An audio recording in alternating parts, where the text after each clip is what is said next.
شیخ Saadi فرماتے ہیں کہ 40 سال عمر عزیزت گزشت، مزاج طفلی تو حالہ نہ گزشت۔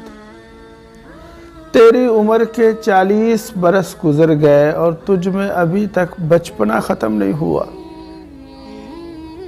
کل قیامت والے دن جب بڑی عمر کے کافر اور گناہگار جہنم میں جائیں گے تو اللہ تعالیٰ ان سے ارشاد فرمائے گا اولم نعمرکم ما یتذکر فیہ من تذکر وجاءکم النذیر۔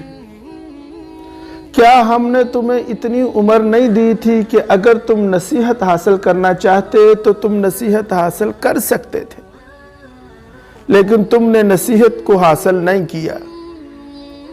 وَجَاءَكُمُ النَّذِيرُ، اور کیا تمہارے پاس نذیر نہیں آیا تھا؟ نذیر کا لفظی مطلب تو ہوتا ہے ڈرانے والا،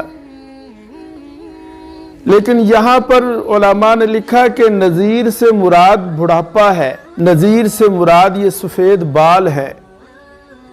ہم نے تمہیں لمبی عمر دی اور کیا تمہارے پاس نذیر نہیں آیا؟ کیا تم پر بڑھاپا نہیں آیا؟ کیا تمہیں سفید بالوں سے کوئی ڈراوا نہیں آیا؟ اوہو،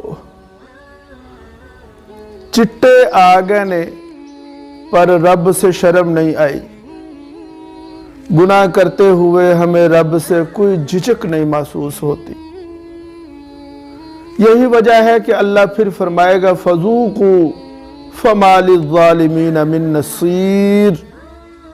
چکھو اب، تمہیں ہم نے اتنی عمر دی تھی کہ اگر تم نصیحت حاصل کرنا چاہتے تو کر لیتے، لیکن تم نے نصیحت حاصل نہ کر کے اللہ کو نہ پہچان کر تم نے خود اپنی جانوں پر ظلم کیا۔ فَذُوقُوا فَمَا لِلظَّالِمِينَ مِن نَصِيرٍ۔ اب تم چکھو اس لیے کہ اب ظالموں کا کوئی مددگار نہیں ہے۔ میرے عزیزو دوستو، لمبی عمر کا مل جانا، جوانی کا مل جانا، فرصت کا مل جانا بڑی ہی غنیمت ہے۔